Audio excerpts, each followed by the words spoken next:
Good evening and a warm welcome to Biz Roundup. Let's take a look at the stories that made news throughout the week, but first a look at the headline-making ones.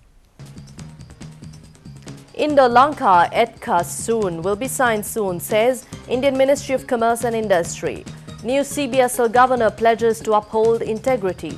And Foreign Minister says architecture of reconciliatory mechanisms will be finalized by next year. A look at your stories in detail now. The new governor of the central bank, Dr. Indrajit Kumaraswamy, received his appointment letter from President Maithripala Sirisena at the president's official residence on Monday. Later, addressing the central bank staff, he assured that he will do his utmost to uphold the central bank's reputation and credibility. Dr. Kumaraswamy also said that he needs the support of the central bank staff to achieve his objective. And I'm acutely aware that a primary responsibility, arguably the primary responsibility of the governor, is to uphold its reputation and credibility. And then I can assure you that I will do my utmost to do so at all times.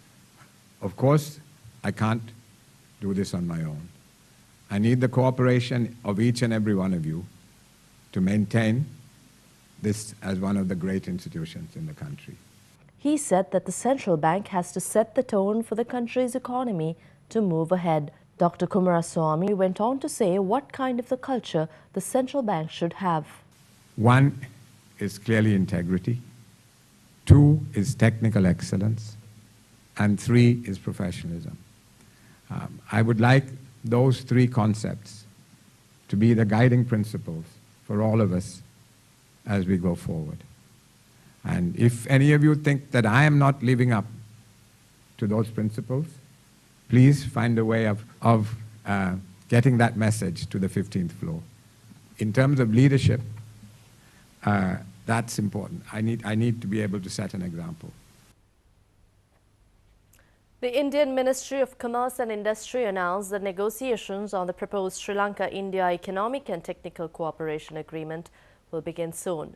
This was decided during a bilateral meeting between the Commerce and Industry Minister of India, Nirmala Sitharaman, and Sri Lanka's Minister of Development, Strategies and International Trade, Malik Samaravikrama, in New Delhi. The negotiations will take place on an expedited track for an early conclusion of the agreement, preferably during the end of the year. An Indian delegation is visiting Sri Lanka shortly in this regard. A statement issued by the Indian Commerce Ministry said that the two ministers also discussed several issues related to bilateral trade and investment between India and Sri Lanka. And the Institute of Policy Studies says the economy needs a credible fiscal consolidation plan that will restore macroeconomic stability and investor confidence in the country.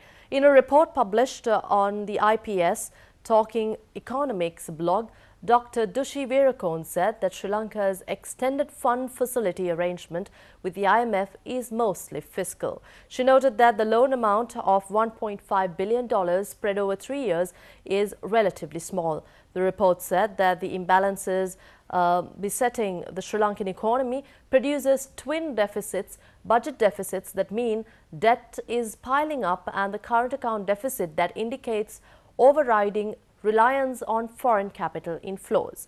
She notes that in the circumstances, Sri Lanka needs to act early and decisively to fully leverage the IMF deal as a confidence restoring measure in its efforts to attract investment flows both locally and internationally. And Minister of Foreign Affairs Mangala Samaravira says the architecture of many reconciliatory mechanisms will be finalized next year. Speaking to media on his visit to Geneva to address the UN Human Rights Council, Minister Samaravira said that the judicial mechanism to probe allegations of war crimes will be established after consulting all stakeholders. We have already finalized and concluded the permanent office for the missing. It has been tabled in Parliament and hopefully will be debated in the coming month. And of course, the consultations are now continuing regarding the truth-seeking process. And then once that is done, we will go into the area of accountability. And I believe that many of these things can be finished, and the architecture of many of these mechanisms can be finalized by next year. So it is, I think, a window of opportunity Sri Lanka has not had for a long time. He disclosed that a white paper on the truth-seeking mechanism will be ready by September. The minister also said that basic framework of a judicial mechanism to try alleged war crimes could be finalized early next year. Finally, we know that President Sirisena, Prime Minister Wickremesinghe will look at all the options available and take a decision which will be acceptable to the majority of the stakeholders. Between these two positions, there are many alternatives available. So we will study all those alternatives, because in the final count, what is important is if this is to work, this must be a credible alternative. This is not an attempt to satisfy ourselves. So whatever we come up with must also be acceptable to the stakeholders. So and I am confident that we can come up with such a mechanism once the consultations are over.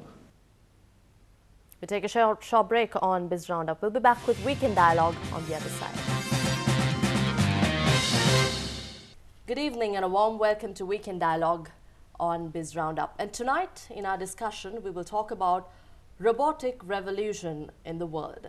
And we have with us Chandika Mendes from Virtusa Polaris, who is the global head of engineering at the company. Good evening and a warm welcome. Hi, Indy. Thank you.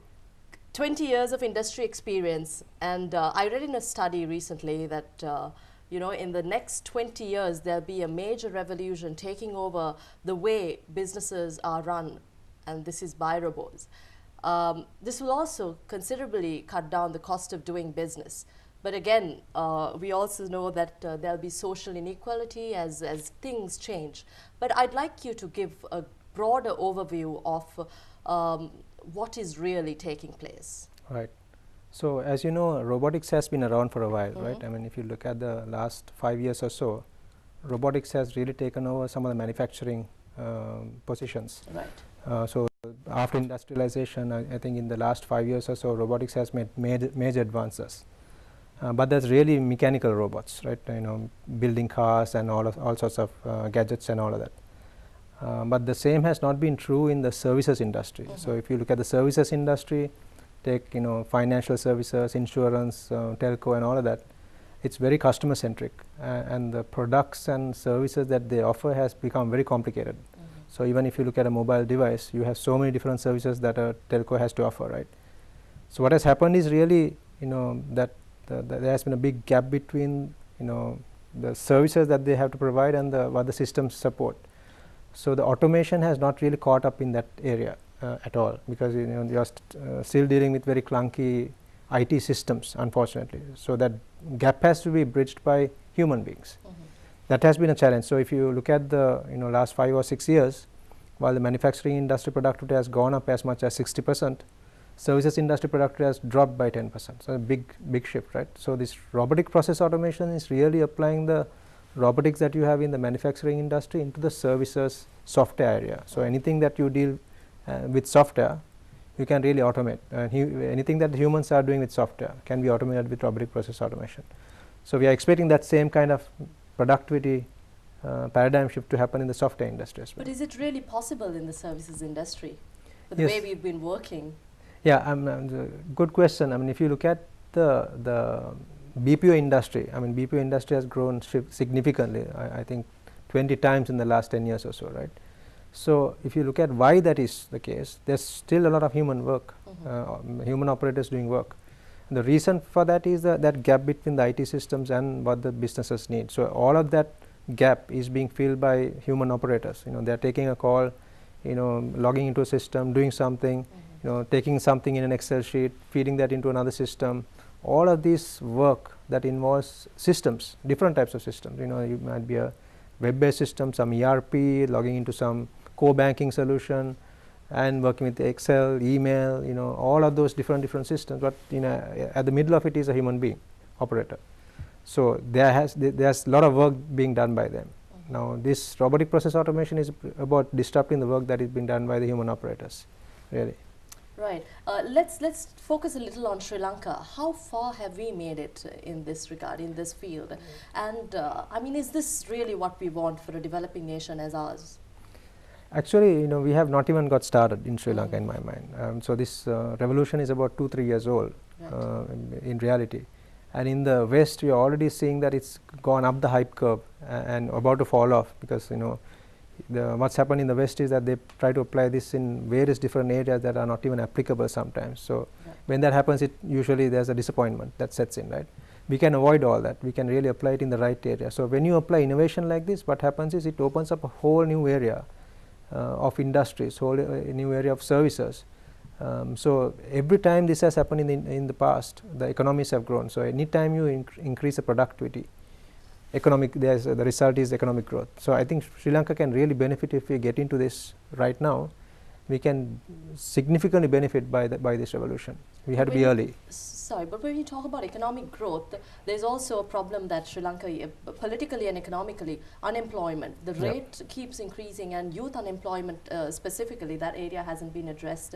Although we are looking at solutions, politicians coming up with the job promises, but don't you think the implementation of RPA would really affect youth employment or the job market? Good question again. So my perspective is that for Sri Lanka we need to look at the future, not the past. This BPO industry and some of these things that we are talking about is really past. So our investments has to be in innovation. Our investment has to be providing services which are really value adding to end customers.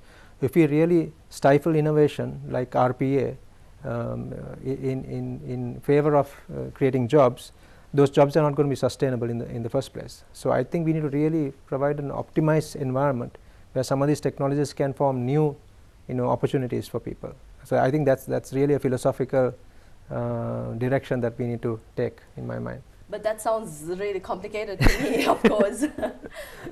Again, I mean, I'd like... So I'll give you a good example, right? I mean, in San Francisco, I think Keith Motta gave this example at the forum, CIO forum we organized recently. In San Francisco, when an online taxi company was formed, everybody thought that's going to be the end of the traditional taxi services, right? And at that point, the market was $200 million. But the moment this disruption came about, the market turned out to be $1 billion. So it really resulted in market increasing significantly rather than reducing. So all of these innovations really have that kind of impact. But what is the impact on employment of people? Yeah. Has there been any research and outcome on that? So really it's really a shift in employment. Every time this has happened before. I mean, it happened in the Industrial Revolution. It happened in the Internet age in the 1990s. So best way to think about what's going to happen in this revolution is to look at what happened in the past, right? So if you look at the past, it's always changed the job composition. Right. Some of the jobs go away, no doubt, right? But a whole new bunch of jobs get created. I think that's where the opportunity is, right? And it's always at the forefront of innovation that happens. Right. When we are thinking about thinking machines, robots, in Sri Lanka, what is your ideal situation? What industries can be replaced? I would not say replaced. I would say optimized. Right. Okay. So I think there's a huge opportunity in terms of the banking and financial services sector. I mean, we're talking about the economy. We are talking about making Sri Lanka an economic hub in the region. Now, one of the ways of making that happen is to make it very efficient. So robotic process automation can be provide huge benefits to the banking industry, insurance industry, telcos, all of those kind of industries. So we can really become a hub in the region by adapting some of these technologies, in my mind. You did mention that we haven't even started yet, although there has been a revolution across the globe. Where do you think we could start, and how can we make it sustainable? Because there are challenges. We have to look at the legal framework. We have to look at a lot of things when we work towards achieving certain set standards. Where are we to start, and what do you think we need to do in order to address these challenges going forward? So I think we facilitated that start to a certain extent. Being one of the foremost IT organizations in the country, we felt it our responsibility to make sure that everybody is aware of it. So we organized a CIO forum where this was discussed and people were made aware of it. I think every company can start some in some. You really look at a lot of the repetitive work that you are doing, and some of those things are great candidates. And you look at the ROI that you get by automating that. This is a robotic process automation is a very lightweight mechanism, right? It's not a month of Sundays to implement something. It's weeks to implement something. So I think there's a lot of places where you can start, especially in the industry today. I believe the banking financial services industry is the first place to start. Right. And but there would still be certain industries that cannot be optimized, as you say. So if you look at the manufacturing industry, there's a lot of optimization that has already happened. So I feel that we are really looking at the industries that are more customer centric, which needs to improve customer experience, and there will be a lot of collateral benefit by introducing automation, especially in terms of customer experience. I mean, all our telcos can use that as an example, right? And our airline services can use that, certainly. So some of those industries where you get a lot of collateral benefit, or there's a lot of cost of errors, right? Even the airline industry and some of those industries, even in the apparel industry, there's a huge cost of errors, right? If you actually get the orders wrong, or some sample mix wrong, there can be big cost in terms of shipping another batch, for example, right? So those kind of industries can really leverage this technology to get a lot of collateral benefits in addition to the cost savings, and really become very competitive across the world. I think if they adapt it faster than others, they can be much more competitive and get a larger market share in the world. While we look at those, in Sri Lanka, what sort of infrastructure should we have in place in order to create that smooth implementation of this framework? I believe the infrastructure is, we are talking about the IT software here. We are talking about robotic process automation is not a complex solution. It's just a software that people employ to really do the automation at a level that is done by humans. So unlike traditional IT, you are really looking at mimicking the actions of human beings and almost coding that into the software, right? And that's done in a very configuration centric way. So the infrastructure is already in place. As long as you have basic IT infrastructure, you can make use of this technology. So there's not a lot of complicated technology that you need. And then the next level will be where you are talking about AI and cognitive and all of those kind of technologies, which is where some sophistication comes to the picture.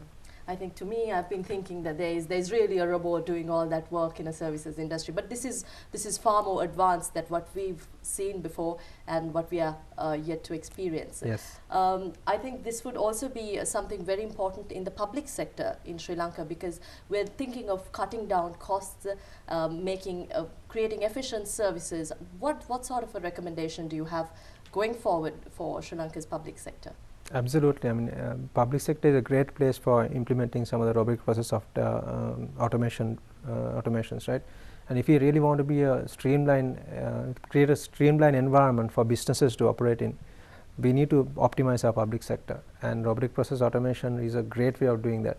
Really automate a lot of the manual processes that are time-taking and cumbersome today, and increase the customer experience to the general public, and to businesses.